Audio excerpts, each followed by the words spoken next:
जो 10 20 50 भय शत होए तो हजार मंगेगी ये। कोटि अरब खरब भय पृथ्वीपति होने की चाह जगेगी। सुंदर एक संतोष बिना शठ तेरी तो भूख कभी ना भगेगी।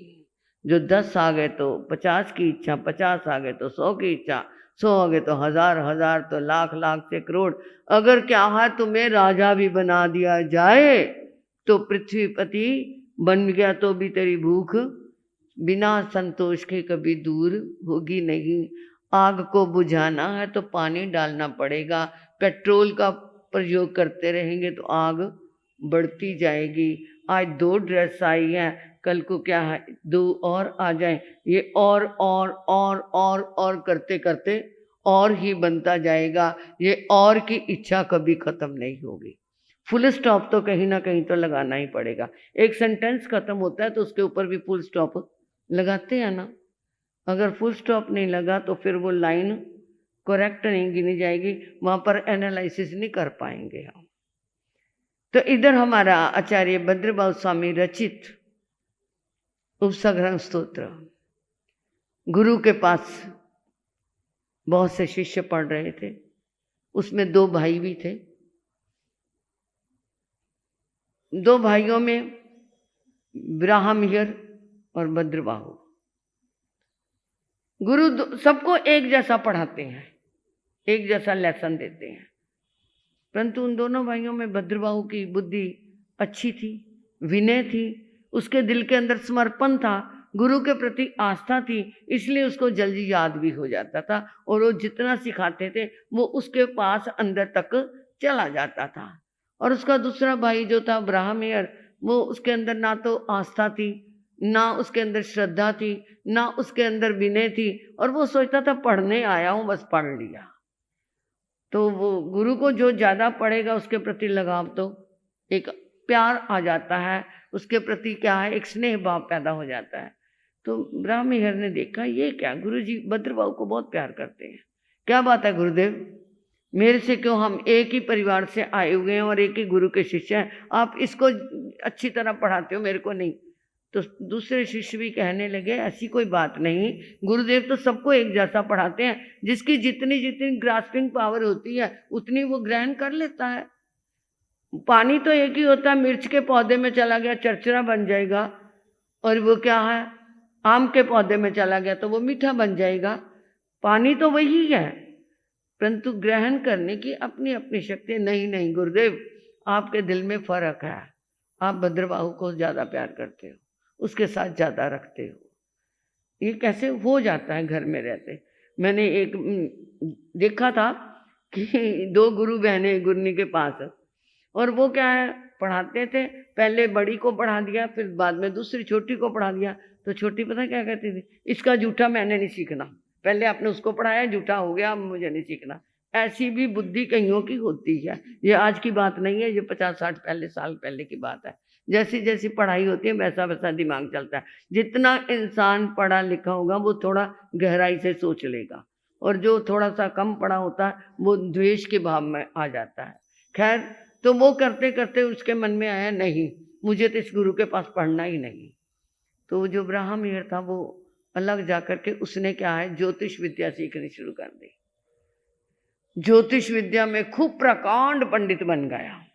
अब पंडित बन गया, और वो क्या है रहा तो वो सन्यासी वेश में ही पंडित के रूप में ही रहा, परंतु वो उसने इधर का अपना जैन दर्शन छोड़ दिया, और वो ज्योतिषी के लोग उसके पास आने लग गए। कोई कहता मेरे बेटा नहीं है, उसको मंत्र दे दिया, मेरा व्यापार नहीं है, उसको मंत्र दे दिया, मेरा पति मेरे वश में नहीं है, उसको उपाय बता दिया। करते करते उसकी खूब नाम पैदा होने लग गया। अब नाम पैदा होने लग गया, और इधर वो भद्रबाहु अपने पढ़ लिख करके साधना करने के लिए वो बाहर चले गए। और इधर वो क्या है राजा को पता चला, अरे मेरी नगरी के अंदर हमारे ही सेठ का बेटा वो बहुत बड़ा पंडित बना हुआ है, बहुत बड़ा क्या है ज्योतिष है, तो उसके मेरे घर में बेटा नहीं है, उसको बुलाओ। बुला लिया, कुंडली देखी, सब कुछ देखने के बाद कहता राजन आपके घर में बेटा होगा, बेटा होगा तो मैं तेरे को यहाँ पे राज पुरोहित की पदवी से सम्मानित कर दूंगा, मेरा अगर बेटा हो गया तो। ठीक है महाराज, आप अपने वचन के पक्के रहना। समय पा करके उसके यहाँ बेटा हो गया। बेटा हो गया तो क्या है, सबसे पहले राज उसी को बुलाया गया, बहुत सारी बधाइयाँ दी और उसे कहा कि तुझे राजपुरोहित से मैं सम्मानित करता हूँ। उसने देखा अब मौका है, अब पता चलेगा भद्रबाहु को कि देख मेरी कितनी इज्जत है, मैं कितना क्या हो गया हूँ, राजा का चहेता बन गया हूँ। उसने कहा महाराज सारी नगरी आपके यहाँ बधाई देने आई, परंतु वो जो साधु बना हुआ है ना, वो आजकल नगरी में ही आया हुआ है, नगरी के बाहर जंगल में बैठा है, वो क्यों नहीं आया आपको बधाई देने? क्या उसको खुशी नहीं है आपके पुत्र होने की? तो राजा ने कहला करके भेजा, कर्मचारी गए, आप आओ, राजा के बेटा हुआ है, पहली बार उनके जो बेटा हुआ इतने सालों के बाद, सारी नगरी है, आप नहीं आए। उन्होंने कहा संतों को दरबारों से क्या मतलब, बेटा हुआ है, हमें क्या खुशी है, हमारी मंगल कामनाएं हैं, परंतु हम जाके बधाई नहीं देते। आजकल तो क्या हो गई है, शुरू हो गई बातें, जाते हैं श्रावक श्राविका के घर में, क्या है, जाकर के बधाई भी देते हैं, उनके लिए बधाई ना सही मंगल कामनाएं तो देने जाते हैं। परंतु वो क्या थे, एक सच्चे सन्यासी थे उस समय के। वो कहते संत को क्या मतलब है, ठीक है राजा के जाऊंगा, हमें खुशी है, उसके लिए बहुत आशीर्वाद है। राजा को उन्होंने कहा नहीं नहीं, भद्रबाहु ब्राह्मण ये कहता, देख लिया कितना अहंकारी है, क्योंकि वो तो उसे नीचा दिखाना चाहता था ना, शुरू से उसके साथ ऐसी रही भावना, देख ला कितना अहंकारी है, राजन आया नहीं। अरे उसे जबरदस्ती बुलाओ ना।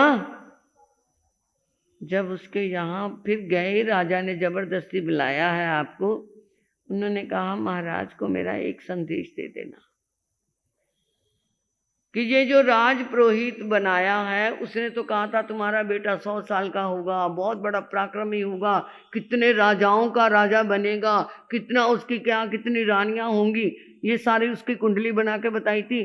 तो इधर उन्होंने कहा उसकी तो राजा की मुझे कहना निश्चित नहीं चाहिए, 7वें दिन मृत्यु हो जाएगी, 7वें दिन मृत्यु हो जाएगी, और वो भी किसके, एक बिल्ली के निमित्त से होगी। जब ये खबर पहुंची, राजा ने कहा ना रहेगा बांस ना बजेगी बांसुरी, मैं सारी बिल्लियों को ही क्या है नगरी से बाहर भिजवा देता हूं। सारी बिल्लियों को नगरी के बाहर भिजवा दिया। क्या था, अब मेरा बेटा नहीं मरेगा, उसकी मृत्यु नहीं होगी। 7वें दिन डर तो उसे लग रहा था, क्योंकि सन्यासी एक संत के मुंह से निकली हुई बात थी, साधु बोले सह स्वभाव, साधु का कहा मिथ्या ना जाओ। उसने सब तरफ पूरी निगरानी रखी कि कहीं कोई बिल्ली नहीं होनी चाहिए।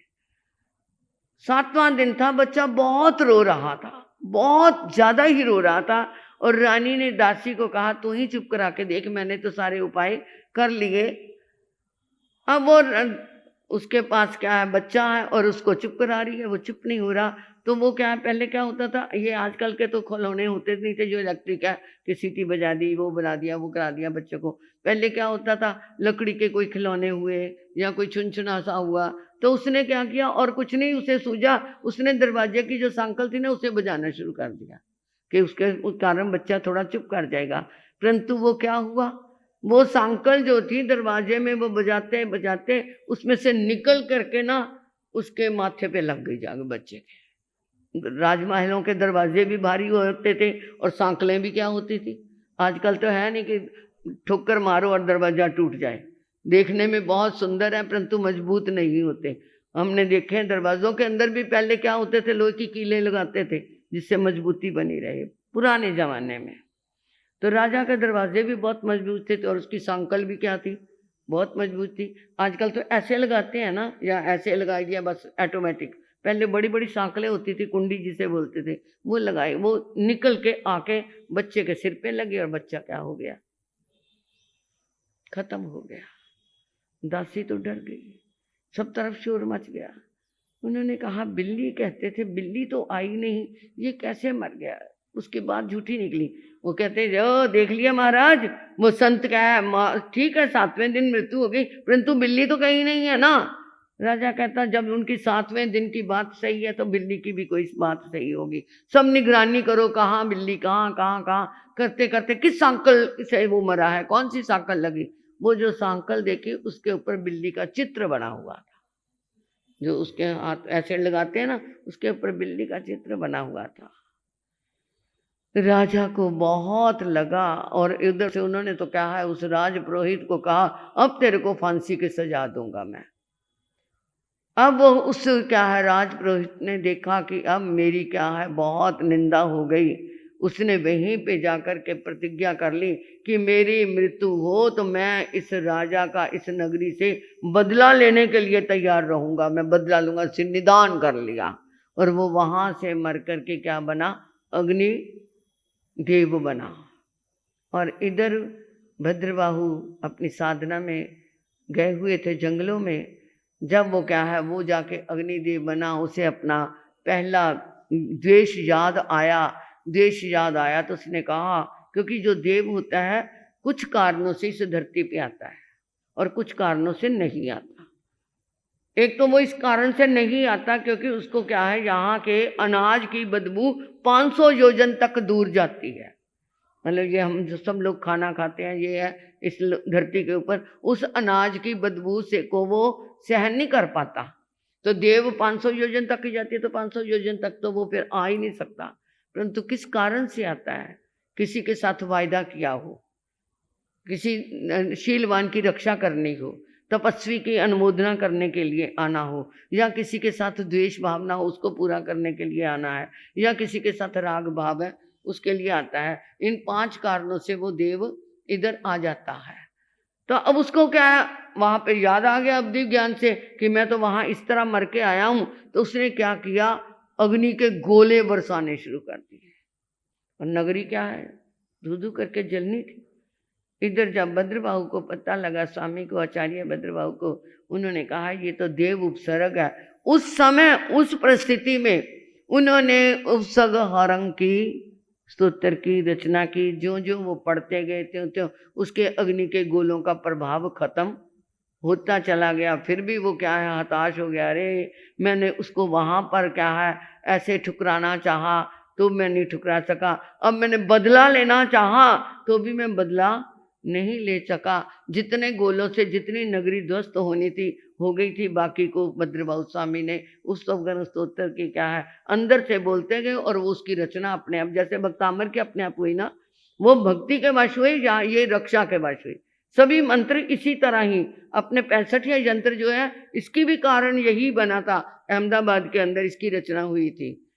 तो ये क्या है, इस तरह उस समय वो उपसर्ग स्तोत्र पढ़ते गए और वो क्या है, आग शांत होती गई। उन गोलों का प्रभाव ऐसे होता था जैसे वो आग बरसा रहा है और ये ऊपर से पानी गिर रहा है और आग बुझती जा रही है। नगरी का कुछ भी, जितनी पहले गोले से हो चुकी थी उतनी तो ध्वस्त हो गई, जली गई, परंतु बाद में ये क्या है, सारी सुरक्षित रही। इन परिस्थितियों में क्या हुई है, उपसर्ग स्तोत्र की रचना हुई। तो ये क्या है, जो उपसर्ग को दूर करने वाला है।